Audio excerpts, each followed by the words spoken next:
Selamat sore Bante, izin Baik, bertanya. Tadi di dalam 4 kebenaran mulia itu ada yang disebut jalan Arya berunsur 8, yang dimana ada pandangan benar dan seterusnya. Nah, yang dimaksud dari ke-8 itu dalam lingkup jalan Arya berunsur 8 itu, apa yang dimaksud itu Bante? Pandangan benar itu apa, pikiran benar, ucapan benar, dan tentunya di sini kalau ada yang benar berarti ada yang salah. Ini yang harus mungkin Bante berkenan menjelaskan. Terima kasih Bante. Ya, baik. Ya, ini jadi penjelasan baru ya. Ya, jalan yang diberikan oleh Sang Buddha untuk memahami duka, untuk melenyapkan kemunculan duka, untuk merealisasi padamnya duka adalah jalan mulia berunsur 8. Dalam jalan mulia berunsur 8, faktor yang pertama itu adalah samadhi atau pandangan yang benar. Dan faktor pertama ini adalah sesuatu yang sangat penting, karena ini nanti akan menjadi kunci agar pikiran menjadi benar, ucapan benar, mata pencaharian benar, perbuatan benar, dan seterusnya menjadi benar. Itu harus diawali dengan pandangan yang benar. Jadi tanpa ada pandangan yang benar, maka memungkinkan sekali bahwa yang lain-lainnya itu menjadi tidak benar. Tetapi ketika pandangannya sudah benar, maka cara berpikirnya pun juga memungkinkan untuk menjadi benar. Kemudian ucapannya juga akan menjadi benar. Perbuatan jasmaninya juga akan menjadi benar.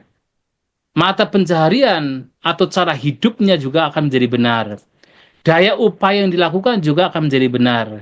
Perhatian atau sati itu juga akan menjadi benar, dan konsentrasi yang muncul itu juga akan menjadi benar. Pandangan benar adalah yang pertama. Lantas, apa yang dimaksud dengan pandangan yang benar? Nah, pandangan benar ini sebenarnya ada 2 jenis. Yang pertama adalah pandangan benar yang masih disertai oleh asawa. Asawa itu adalah, ya, kita secara umum mengatakan sebagai pengotor batin. Walaupun pengotor batin itu adalah kilesa, ya asawa itu juga pengotor batin. Yang mana pandangan benar yang masih disertai oleh kotoran batin ini masih merupakan bagian dari kebajikan, punya bagia. Jadi punya adalah kebajikan, bagia itu adalah bagian atau masih ya berhubungan atau masih dalam lingkup kebajikan. Dan karena ini adalah lingkup kebajikan, maka pandangan benar yang masih ada asawanya ini pasti akan memberikan yaitu kelahiran. Kelahiran di alam-alam yang bahagia. Nah, apa yang dimaksud dengan pandangan benar yang masih ada pengotor batinnya? Ini secara umum mengacu kepada pandangan berkenaan dengan hukum karma. Ya, jadi pandangan berkenaan dengan hukum karma, bahwa setiap perbuatan yang dilakukan akan memberikan buah. Perbuatan baik memberikan buah kebaikan, yaitu buah kebahagiaan. Perbuatan buruk membawa kepada buah penderitaan. Termasuk pandangan bahwa ada ayah, ada ibu, jadi ada orang tua. Jadi yang dimaksud di sini adalah bahwa ya seseorang meyakini bahwa ada ibu, ada ayah, bahwa kita dilahirkan dari orang tua. Ya ingat kalau pada zaman dahulu, walaupun beberapa orang itu ya semua tahu bahwa kita lahir dari orang tua, tapi ada pandangan bahwa kita itu dilahirkan dari kekuatan yang lain gitu kan. Nah, tetapi di sini harus memahami bahwa ada ayah, ada ibu, ada alam sini, ada alam yang lain.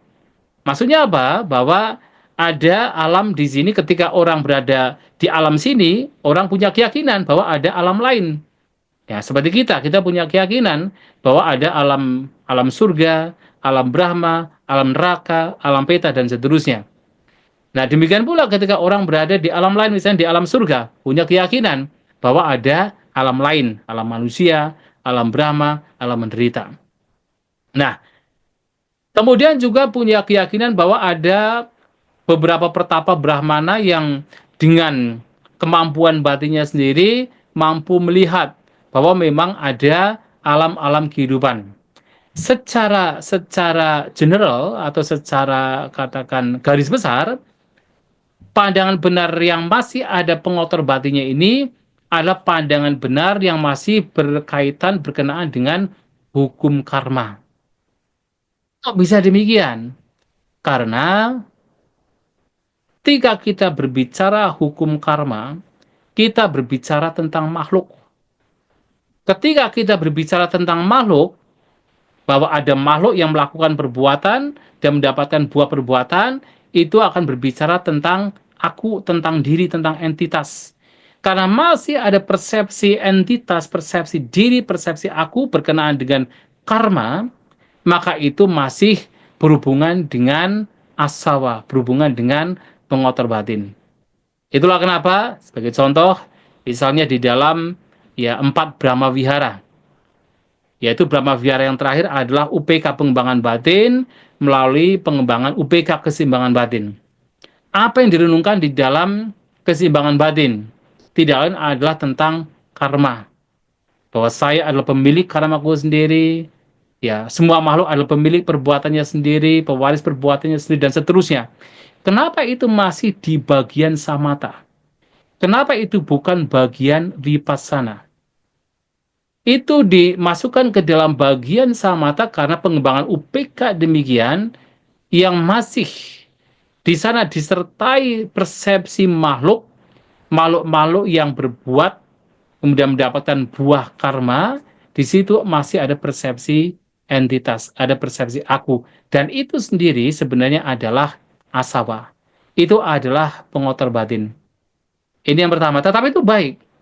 Itu lebih baik ketimbang orang yang tidak percaya dengan hukum karma. Karena kalau tidak percaya dengan hukum karma, seseorang akan melakukan perbuatan sesuka hatinya. Ia tidak bisa melihat bahaya dari perbuatan yang buruk. Ia pun tidak bisa melihat manfaat dari perbuatan yang baik. Maka orang demikian akan cenderung melakukan hal yang buruk demi kenikmatan dirinya sendiri. Nah, sementara orang yang percaya dengan hukum karma, itu jauh lebih baik, tetapi ketika masih berkutat dengan karma, di situ masih ada pengotor batinnya, masih ada asawa. Sama tidi, pandangan benar, tetapi masih ada pengotor batinnya. Tapi yang kedua adalah pandangan benar yang merupakan jalan, merupakan faktor sang jalan, maganggang. Jadi maga seangga. Jadi faktor atau bagian dari sang jalan, sang magya, yaitu adalah samadhi, pandangan benar yang ketika dipraktikkan, ketika dikembangkan, membawa kepada pembebasan. Pandangan benar seperti apa? Tidak lain dan tidak bukan adalah pemahaman tentang 4 kebenaran Arya itu sendiri. Ya, jadi memahami 4 kebenaran Arya, mengetahui ini dukkha, penderitaan, mengetahui ini adalah sebab penderitaan, mengetahui bahwa ada kemungkinan untuk bebas dari penderitaan, dengan kemudian menghancurkan sebab penderitaan atau kemunculan penderitaan, tanha, dan mengetahui jalan yang membawa kepada padamnya penderitaan, itu adalah magangga, atau faktor yang membawa kepada sang jalan yang nantinya mengarah kepada hancurnya penderitaan. Kemudian samadhi apa lagi yang sebenarnya merupakan bagian dari sang jalan ini? Bahkan ketika seseorang memahami akar dari semua kejahatan, aku salah mula, dan memahami akar dari semua hal yang baik, ku salah mula, memahami perbuatan-perbuatan yang muncul karena akar dari perbuatan yang buruk, perbuatan-perbuatan yang muncul karena diakari oleh hal-hal yang baik, itu juga pandangan benar. Apa itu aku salah mula? Akar dari semua hal yang buruk. Tahu, loba, dosa, moha. Keserakahan, kebencian, dan juga ketidaktahuan, kebodohan. Lantas apa akar dari perbuatan-perbuatan yang baik? Aloba, adosa, amoha. Tanpa keserakahan, tanpa kebencian, tanpa kebodohan. Lantas apa saja perbuatan-perbuatan yang berakar pada hal yang buruk, berakar pada loba, dosa, dan moha? Tidak lain adalah dasa aku salah kama. 10 perbuatan yang buruk. Membunuh, mencuri, kemudian berzina, berbohong, mengucapkan kata-kata yang memecah belah, kata-kata yang tidak bermanfaat, kata-kata yang kasar, memiliki ketamakan, memiliki kebencian, dan punya pandangan salah. 10 hal. Ketika 10 hal ini dipahami bermula berakar dari loba, dosa, moha, dan juga ada 10 hal yang dipahami sebagai bermula dari aloba atau zamoha, yaitu kebalikan dari 10 hal perbuatan yang buruk tadi. Tidak lain adalah tidak membunuh, tidak mencuri, tidak berzina, tidak kemudian mengucapkan kata-kata bohong, kata-kata yang memecah belah, kata-kata yang kasar, kata-kata yang tidak bermanfaat, kemudian tidak memiliki ketamakan, tidak memiliki kebencian, dan juga memiliki pandangan yang benar, dan itu bermula dari al-luba atau samoha, ini juga adalah dikatakan sebagai yaitu samadhi, pandangan benar yang nantinya ketika dipahami, diimplementasikan ke dalam perbuatan terutama yang baik, yang berakar pada al-luba atau samoha, itu juga adalah pandangan benar yang sesungguhnya merupakan magangga, yaitu faktor yang merupakan sang jalan. Lantas apa lagi? Dikatakan sebagai samadhi yang ketika dipahami dengan benar, kemudian diimplementasikan ke dalam kehidupan sehari-hari sesuai dengan apa yang baik, yang membawa kepada pembebasan atau kebebasan, nibbana, adalah ketika seseorang memahami 4 jenis nutrisi, 4 jenis makanan. Makanan yang terus membawa seseorang untuk mengalami berbagai macam kelahiran. Makanan yang terus membawa seseorang untuk terus berlanjut di alam tumimba lahir. Apa itu 4 jenis makanan? Yang pertama adalah kabalingkara ahara. Itu makanan padat, makanan kasar yang kita makan sehari-hari. Kita makan nasi, makan lauk pauk dan sebagainya yang kita konsumsi untuk tubuh kita itulah juga makanan ahara. Kemudian yang kedua adalah pasa, kontak. Ya, kontak itu apa? Kontak itu adalah bergabungnya 6 landasan indera bersama dengan objek-objeknya yang di situ juga memunculkan kesadaran. Itu disebut kontak. Misalnya apa? Kontak yang muncul karena kesadaran mata, yaitu cakun cak padi carupeca upajati caku vinyanang tinang sanggati paso. Ketika ada mata dan bentuk, maka di sana muncul kesadaran mata. Dan ketika ketiganya bergabung, ada mata, ada bentuk, kesadaran mata, disitulah kontak muncul, pasa muncul. Dan itu terjadi pada 5 indera lainnya.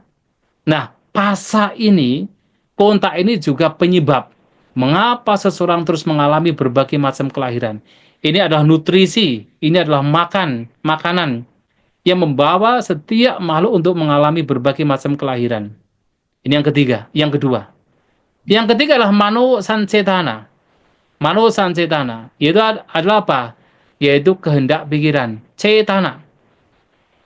Ini mano sancetana lebih mengacu kepada karma, perbuatan. Jadi mano sancetana adalah perbuatan, bahwa karma. Kan Sabda mengatakan, cetana hang bikawe kamang wadami. Saya katakan, wahai para biku, cetana atau niat itu adalah karma perbuatan. Mano sancetana, kehendak atau niat pikiran, itu adalah juga nutrisi. Itu adalah juga makanan. Makanan yang terus membawa setiap makhluk untuk terus mengalami keberlanjutan di alam tumimbal lahir. Dan yang keempat adalah winyana, kesadaran, winyana kita, kesadaran.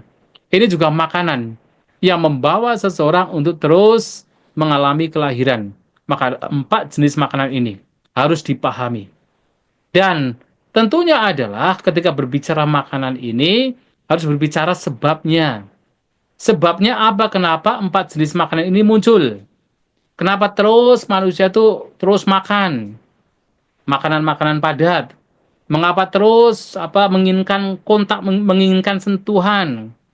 Mengapa terus melakukan berbagai macam perbuatan? Mengapa terus winyana ini, kesadaran ini terus mengalami keberlanjutan?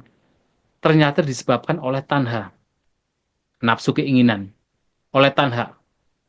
Dan hanya ketika tanha itu dilenyapkan, maka 4 jenis makanan ini pun juga itu lenyap. Dan caranya dengan apa? Sama. Jalan mulia berunsur 8.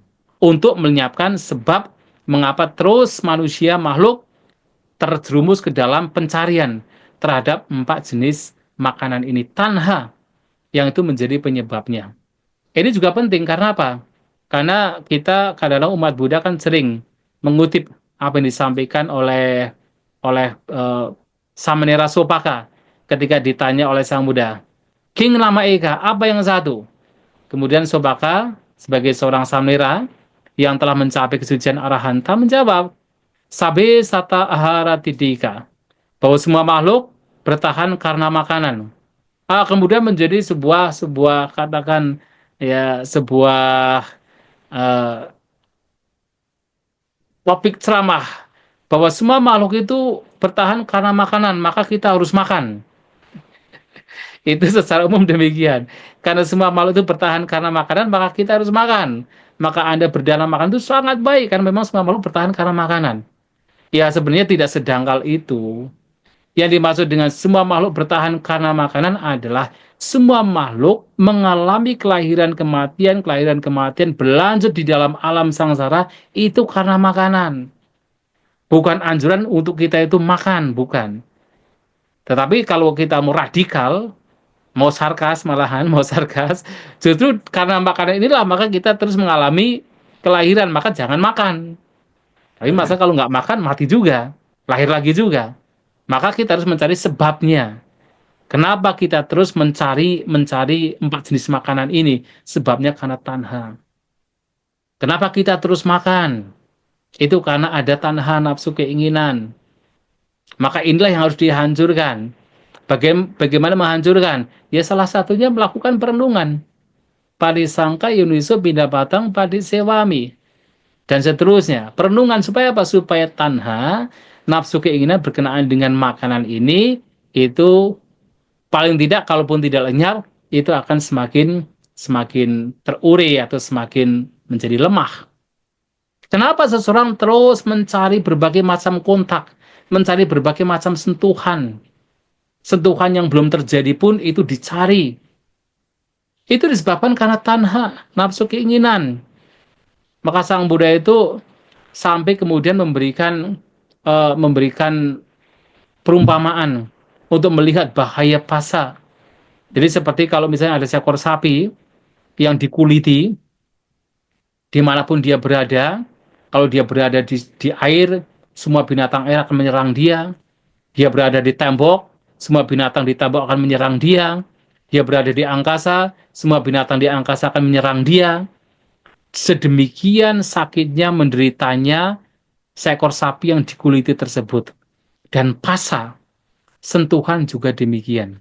Pada akhirnya setiap sentuhan itu membawa kepada penderitaan. Pada akhirnya setiap sentuhan itu sifatnya adalah lewat. Artinya tidak bisa dipertahankan. Misalnya apa? Yuk kita ke sana. Ada tempat baru yang sangat indah, sangat menyenangkan. Itu kan keinginan untuk mendapatkan sentuhan. Untuk mendapatkan pasa. Yuk kita pergi ke restoran ini dan itu. Di sana ada makanan enak. Itu kan sentuhan untuk mendapatkan rasa. Dan itu semua muncul karena apa? Karena tanha.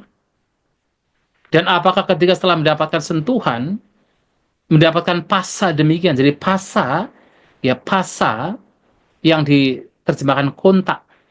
Itu kata kerjanya adalah pusati. Pusati artinya menyentuh. Maka pasa itu juga bagian sentuhan juga. Sentuhan antara mata dengan objek. Telinga dengan suara. Nah, semua itu karena tanha, karena nafsu keinginan. Dan apa yang kita peroleh melalui sentuhan ini, melalui pasa ini, itu tidak lain adalah tidak kekal. Tidak bisa dipertahankan. Sehingga itu membawa pada penderitaan. Manu sansitana juga sama. Apa itu manu sansitana? Karma. Tadi kan disampaikan pula kan, bahwa karma ini juga sebenarnya adalah penderitaan. Karma ini juga bagian dari pandangan benar tetapi masih sasawa, masih ada asawanya, masih bisa menyebabkan penderitaan. Karena selama seseorang itu selalu melakukan perbuatan, walaupun itu perbuatan yang baik, maka akan ada kelahiran dari buah perbuatan tersebut. Selama ada kelahiran, maka masih ada penderitaan. Maka penderitaan duka muncul karena buah perbuatan. Buah perbuatan muncul karena ada perbuatan. Dan ternyata perbuatan itu muncul karena kilesa, karena kotoran batin. Salah satunya adalah karena tanha. Nah, manu sansitana, karma itu muncul karena tanha, nafsu keinginan. Perbuatan muncul karena nafsu keinginan, tanha. Maka untuk bisa melenyapkan duka, lenyapkan perbuatan. Untuk melenyapkan perbuatan, lenyapkan tanha.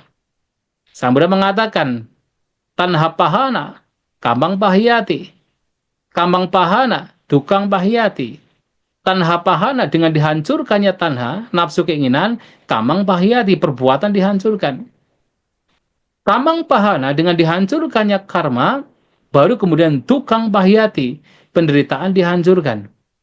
Maka manu sansitana yang adalah karma, itu juga penyebab penderitaan, tapi itu muncul karena tanha. Maka tanhalah yang harus dihancurkan. Winyana juga sama. Kenapa kesadaran ini terus mengalami keberlanjutan? Dari satu kehidupan yang lain. Walaupun kesadaran yang berbeda-beda. Bukan kesadaran yang sama. Tapi terus mengalami keberlanjutan, itu karena ada tanha. Karena ada nafsu keinginan. Nah, memahami ini, memahami apa itu empat nutrisi, sebabnya apa, padamnya bagaimana, dan cara memadamkannya bagaimana, itu juga pandangan benar. Yang membawa kepada, yaitu pembebasan. Itu pandangan benar. Dan juga, kalau seseorang misalnya memahami, bahkan memahami jati kelahiran. Apa itu jati? Apa itu sebab jati? Apa itu lenyapnya jati kelahiran? Dan bagaimana cara melenyapkan jati kelahiran? Itu juga pandangan benar yang membawa kepada pembebasan. Apa itu kelahiran? Kelahiran kita sebagai makhluk. Apa sebab yang memunculkan kelahiran? Tidak lain karena ada bahwa pacaya jati. Ada kemenjadian. Nah, kemenjadian di sini ada dua. Yang nanti mungkin akan disampaikan berkenaan dengan padija samupada. Yang satunya adalah kama bawa. Karena ada karma. Dari karma memunculkan kemenjadian.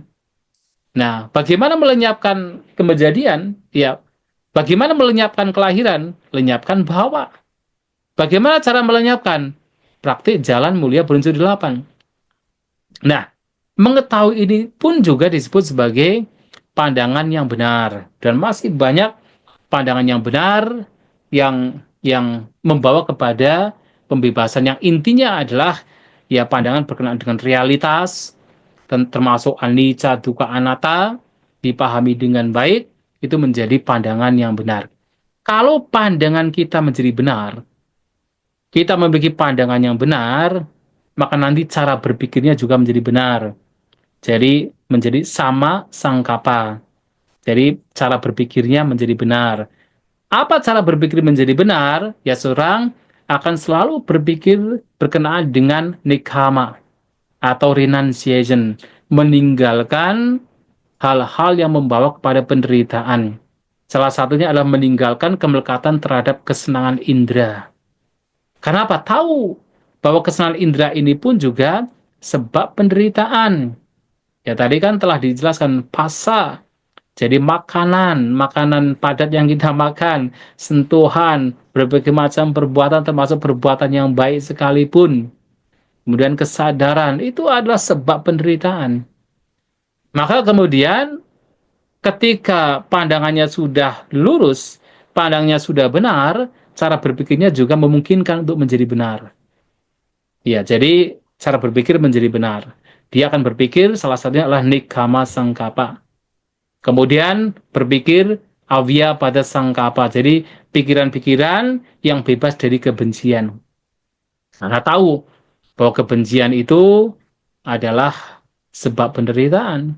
Kemudian berpikir pula berkenaan dengan awihingsa sangkapa. Pikiran-pikiran yang di sana bebas dari keinginan untuk menyakiti, merugikan makhluk yang lain. Ini semua disebabkan karena pandangan yang benar. Tapi kalau pandangan kita sudah salah, misalnya kita punya pandangan bahwa tidak ada hukum sebab akibat, tidak ada hukum karma misalnya. Apa yang terjadi?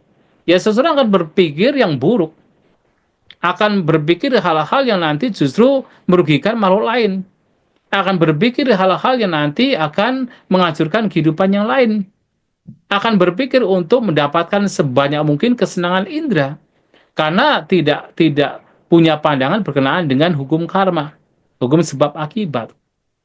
Atau kalau seseorang itu tidak punya pandangan berkenaan dengan 4 kebenaran Arya, maka seseorang tidak akan pernah berpikir bahwa ada cara untuk bebas dari penderitaan. Tidak pernah berpikir bahwa ada kemungkinan seseorang bebas dari alam tumbimba lahir. Tetapi justru yang dimunculkan pikirannya berkenaan dengan bagaimana mendapatkan kesenangan indera sebanyak mungkin. Dan kan kalau kita perhatikan hampir semua keyakinan yang ada, kepercayaan yang ada, itu masih berkutat di dalam lingkaran tumbimba lahir, di dalam kesenangan indera. Di dalam, yaitu katakan ya kama, tidak melihat bahaya dari kama. Kama di sini adalah kesenangan indera.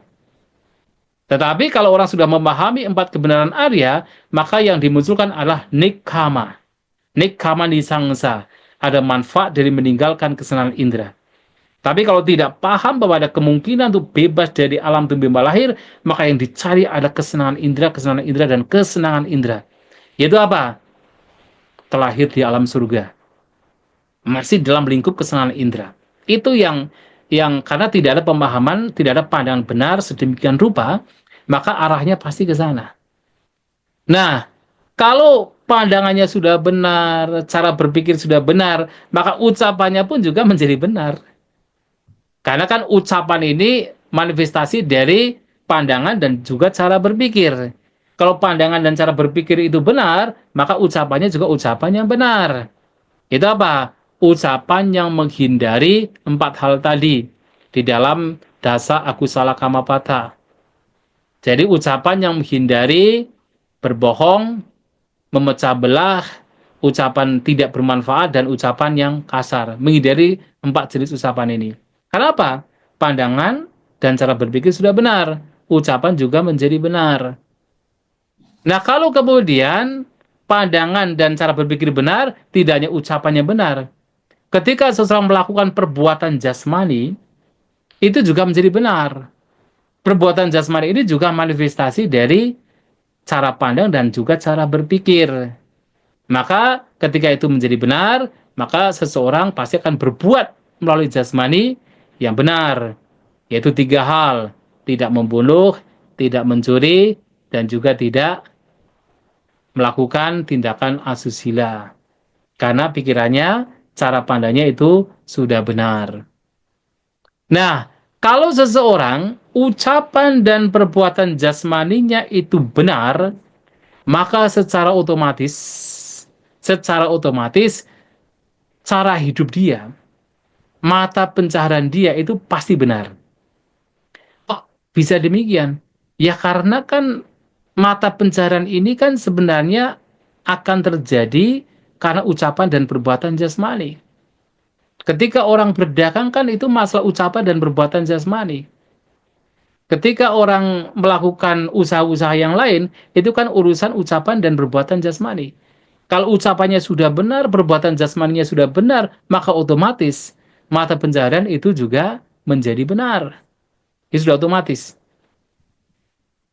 Nah, kalau kemudian, bayangkan, pandangan benar yang ada dalam batin sudah benar, yaitu pandangan dan cara berpikir benar, kemudian ucapan perbuatannya itu sudah menjadi benar, termasuk cara hidupnya juga menjadi benar, maka secara otomatis apa yang orang tersebut lakukan, upayakan itu menjadi benar.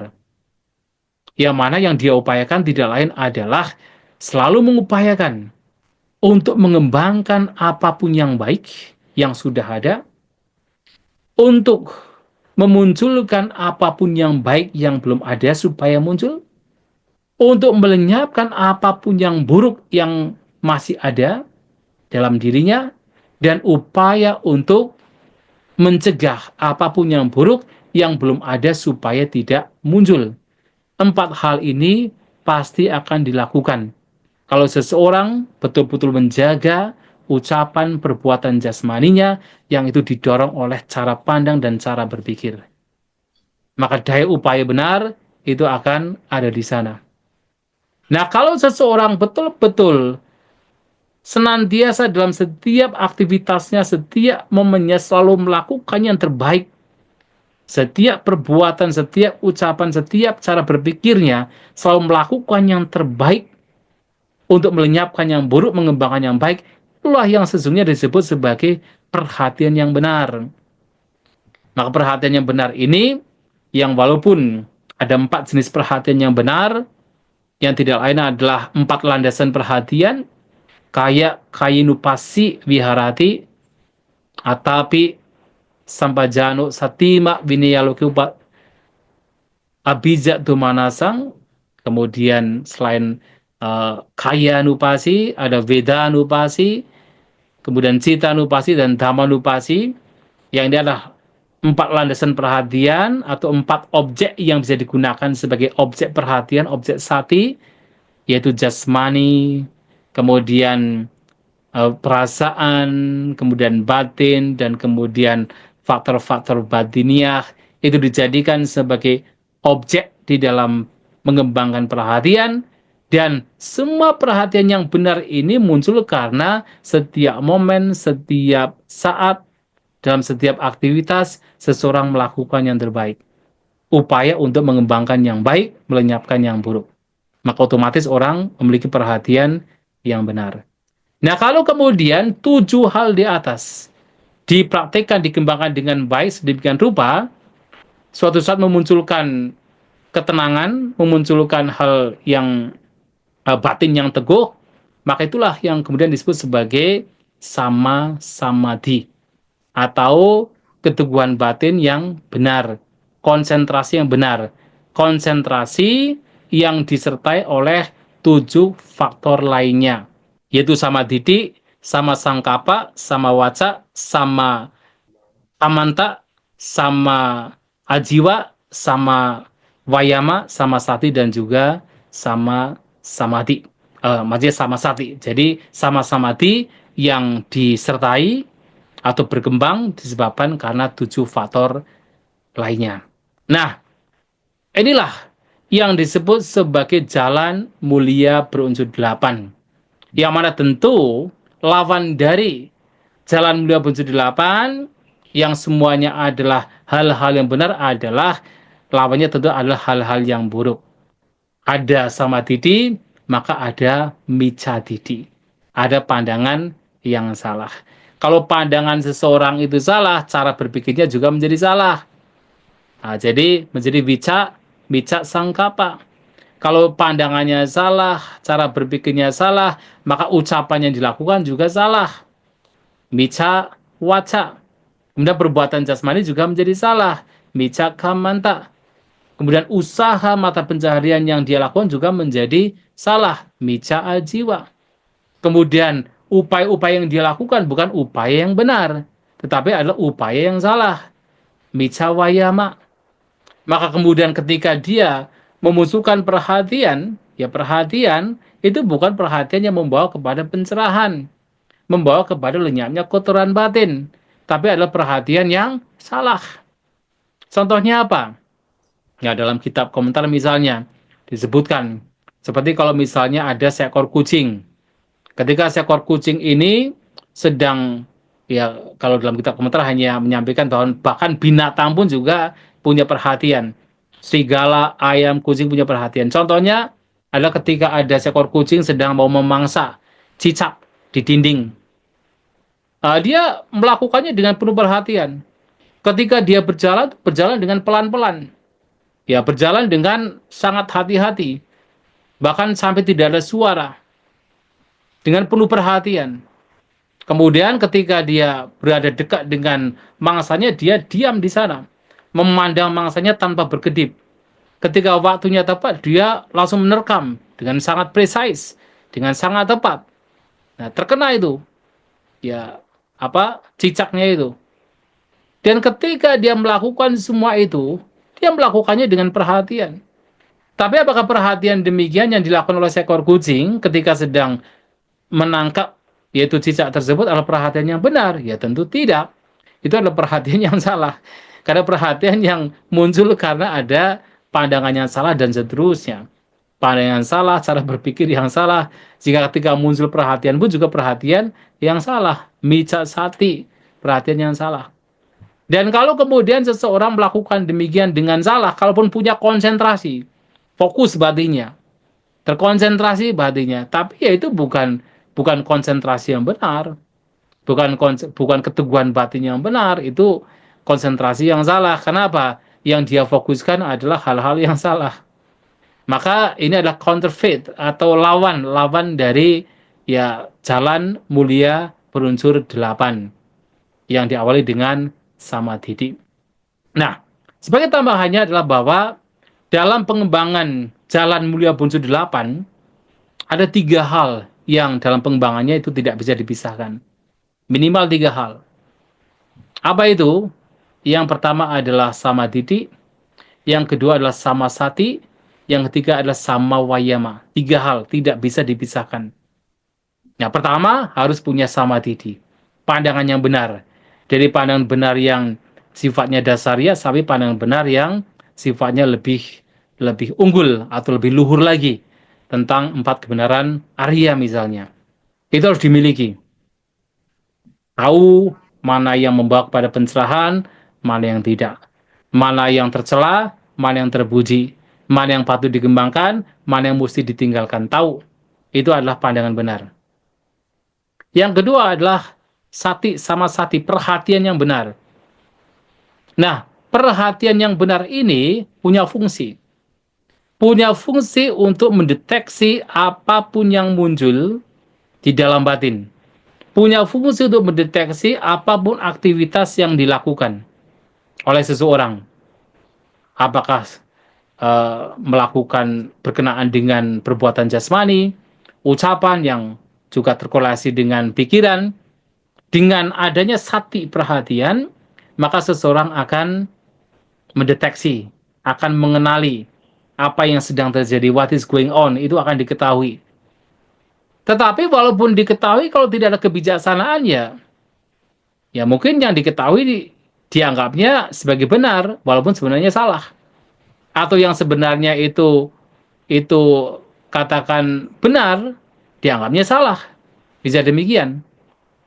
Nah, sehingga harus ada kebijaksanaan, samadhi, pandangan benar.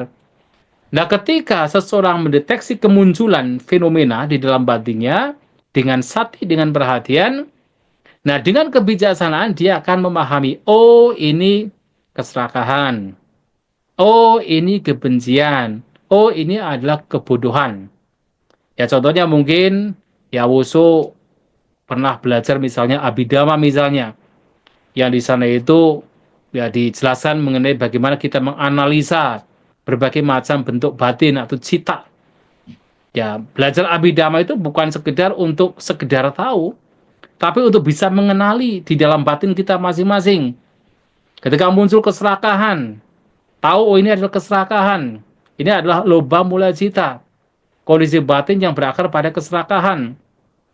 Walaupun di sini tidak ada katakan semacam somanasa, kegembiraan, walaupun di sini itu hanya batin yang seakan-akan seimbang, tapi ini masih bagian dari keserakahan. Misalnya begitu. Itu dikenali dalam batin. Nah, mengenali ini baik, ini buruk, itu adalah kebijaksanaan. Itu adalah samadhi, pandangan yang benar. Tetapi kalau hanya sekedar mengenali ini baik, ini buruk tanpa ada daya upaya, ya sama saja. Ketika yang baik muncul dan dikenali, itu tidak akan berkembang kalau tidak ada upaya untuk mengembangkan. Ketika yang buruk itu muncul, hanya sekedar diketahui ini buruk, ya akan tetap berkembang kalau tidak ada upaya untuk melenyapkan. Maka selain seseorang punya sati perhatian, dan juga punya kebijaksanaan, maka yang ketiga harus ada daya upaya yang benar. Mengupayakan bahwa apapun yang sekarang sedang muncul, kalau itu baik, dipertahankan dan dikembangkan. Kalau itu buruk, itu harus segera dilenyapkan. Tidak entertaining di dalam keburukan. Nah, kalau tiga ini tuh muncul, maka batin akan berkembang. Nah, ini yang juga mesti dipahami dalam praktik jalan mulia berunsur 8. Dan ini disampaikan oleh Sang Buddha di dalam Maha Cattari Cakra Sutta. Bahwa sama didik, sama wayama, sama sati, tiga hal yang tidak bisa dipisahkan dalam pengembangan batin. Nanti yang lainnya mengikuti. Misalnya apa? Dengan kebijaksanaan, seseorang memahami, ini adalah ucapan yang benar, ini ucapan yang salah. Jadi ada korelasi dengan ucapan. Tapi kemudian dengan sati, seseorang akan menyadari, sadar, perhatian, bahwa sekarang sedang mengucapkan kata-kata yang benar, yang baik. Atau sekarang sedang mengucapkan kata-kata yang buruk. Nah, dia sadar, dia mengenalinya, dia perhatian. Tapi yang mengetahui ini baik dan buruk adalah kebijaksanaan. Baru kemudian ada upaya, oh ini tidak baik, ini ucapan yang tidak baik. Maka dilenyapkan. Segera pada waktu itu dihentikan. Oh ini adalah ucapan yang benar, yang baik, yang bermanfaat. Maka bisa dilanjutkan. Nah, ini bagaimana tiga hal tidak bisa dipisahkan. Yang lainnya mengikuti. Nah, jalan mulia berunsur 8 ini tentu ketika dikembangkan pada akhirnya membawa kepada pencapaian nibbana sebagai yang tertinggi, yang mesti, yang menjadi katakan cita-cita luhur kita semua dalam mempraktikkan dhamma. Ya saya kira ini sebagai tambahan dalam kita memahami jalan mulia berunsur 8. Ya, semoga bisa dipahami.